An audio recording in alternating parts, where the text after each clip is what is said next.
Sa pagkakataong ito, alamin muna natin kung may pagbabago na ba sa presyo ng mga pangunahing bilihin. Ngayon tumaas na ang presyo ng mga produktong petrolyo. Si Elijah Cadlas sa Detalye Live. Elijah? Joshua, nananatili pa rin ang ilang presyo ng Q-Mart gaya ng isda at karne. Samantala may bahagya namang pagtaas ng presyo sa mga gulay, lalo na nga yung mga inaangkat sa mga malalayong probinsya.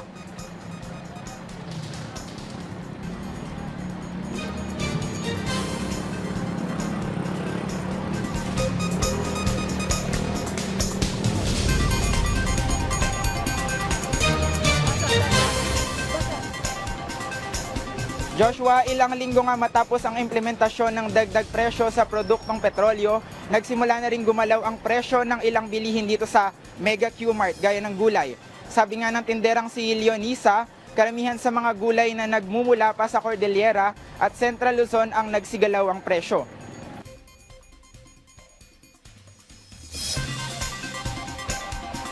Ng gulay.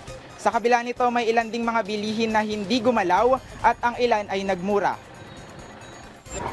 Matindi yung dating sa amin. Kasi nga, unang-una, magsasara na yung klase. Matumal na. Tapos mataas yung presyo ng mga gulay dahil sa gasolina. Tapos summer, hindi masyadong maano yung pag dito yung gulay, hindi masyadong namumunga. Ayan, at dito nga sa Mega Q-Mart, ang bawat kilo nga ng ampalaya ay nagkakahalaga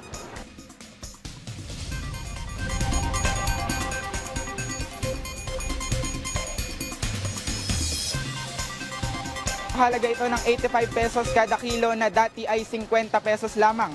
Ang pechay naman ay 60 pesos kada kilo na dati ay 40 pesos at ang kalabasa ay 80 pesos kada kilo na dati ay 40 pesos lamang. Kung pupunta naman tayo sa mga panggisa, ang bawang ay nananatili sa 190 pesos kada kilo at ang sibuyas ay mula 140 kada kilo naging 150 kada kilo. Ngayon naman ang luya nananatili sa presyong 200 pesos kada kilo. Sa pagtatanong naman namin sa mga presyo ng karne at poultry products, ang kasim ay mula 210 na natiling 210 pesos kada kilo.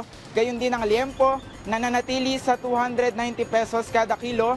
Ang manok na mula 155 ang isang buo naging 150 pesos kada kilo. Samantalang ang itlog ay nagkakahalaga ng 6 pesos hanggang 12 pesos kada piraso, depende nga ito sa laki. Samantala sa presyo ng isda, ang bangus ay 175 pesos kada kilo, ang galunggong ay 240 pesos kada kilo, samantalang ang tilapia ay 140 pesos kada kilo.